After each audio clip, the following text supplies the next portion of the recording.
تو میرے پیارے بھائیوں، اللہ تعالیٰ نے مسلمان کا بہت بڑا اعلیٰ مقام بنایا ہے۔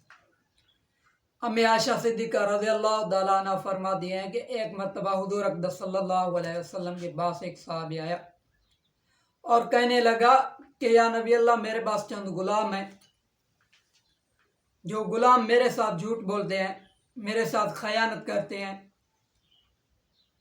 میری نافرمانی کرتے ہیں، تو میں ان کو گالی دیتا ہوں، میں ان کو مارتا ہوں۔ تو یہ رویہ میرا کیسا ان کے ساتھ؟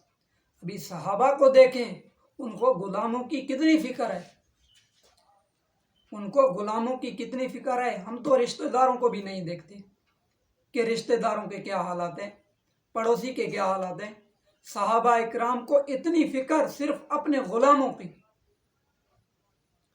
تو یہی تھا صحابہ اکرام کا ایمان، یہی تھے حضور اقدس صلی اللہ علیہ وسلم کے سپاہی، یہی لوگ تھے جو صحابی تھے میرے نبی کے۔ تو میرے نبی اکرم صلی اللہ علیہ وسلم نے فرمایا کہ قیامت کا دن ہوگا، تمہارے اور تمہارے غلاموں کے دونوں کے اعمال ترازو میں تولے جائیں گے۔ ابھی ایک طرف غلاموں کے ترازو میں اعمال ہوں گے اور ایک طرف آپ کے ہوں گے۔ اگر معاملہ برابر ہو گیا، برابر ہو گیا، تو کیا ہوگا؟ یہی نتیجہ نکلے گا کہ آپ کو کوئی انعام نہیں ملے گا اور ان کو کوئی سزا نہیں ملے گی۔ جو انہوں نے تمہاری نافرمانی کی، خیانت کی، جھوٹ بولا، ان کو کوئی بھی سزا نہیں ملے گی۔ اچھا، اگر برابر نہیں ہوا، ان کے اعمال تم سے زیادہ ہو گئے، تو تمہیں ان کا سزا ملے گا۔ اگر آپ کے اعمال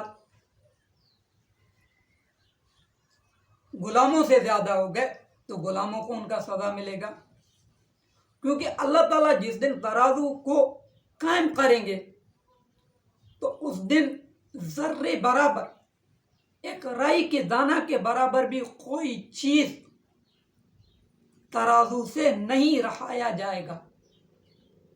ہر ایک چیز کو اللہ تعالیٰ ترازو میں مکمل اور صحیح طریقے سے تولیں گے۔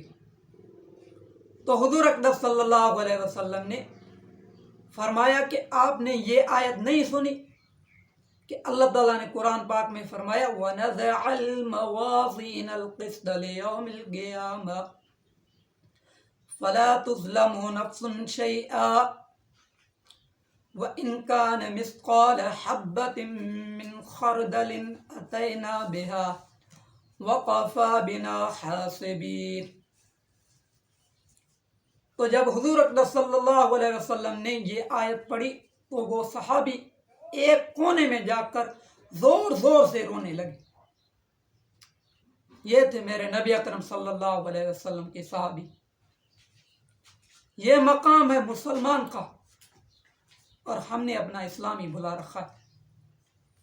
ہمیں تو دنیا کو دیکھنا ہے، اپنے مزدوروں کے اوپر ظلم کرنا ہے، ان کو برا بھلا کہنا ہے، ان کو گالیاں دینا ہے، ان کو 10,000 کی تنخواہ دے کر ان کو مکمل طریقے سے اپنے قابض کر کے رکھنا ہے۔ اب ہم میں تو یہی حال بچا ہے۔ مسلمان کا کتنا بڑا مقام ہے۔ ایک مرتبہ حضرت ابو بکر صدیق رضی اللہ تعالی عنہ نبی اکرم صلی اللہ علیہ وسلم کے ساتھ بیٹھے ہوئے تھے کہ ایک بندہ آیا اور حضرت ابو بکر صدیق رضی اللہ تعالی عنہ کو برا بھلا کہنے لگا۔ اتنا برا بھلا کہا کہ حضرت ابو بکر صدیق خاموش بیٹھے ہوئے۔ ابھی حضور اقدس صلی اللہ علیہ وسلم مسکرا رہے ہیں۔ اچھا، تو حضرت ابو بکر صدیق کو اتنا برا بھلا کہا کہ حضرت ابو بکر صدیق نے اس کا جواب دیا۔ جب حضرت ابو بکر صدیق نے اس بندے کو اس برے بھلے کہنے کا جواب دیا تو حضور اقدس صلی اللہ علیہ وسلم وہاں سے اٹھ کر چلے گئے۔ جب حضور اقدس صلی اللہ علیہ وسلم وہاں سے اٹھ کر چلے گئے تو حضرت ابو بکر صدیق رضی اللہ تعالیٰ عنہ نبی اکرم صلی اللہ علیہ وسلم کے پیچھے آہستہ آہستہ چلنے آتے لگے۔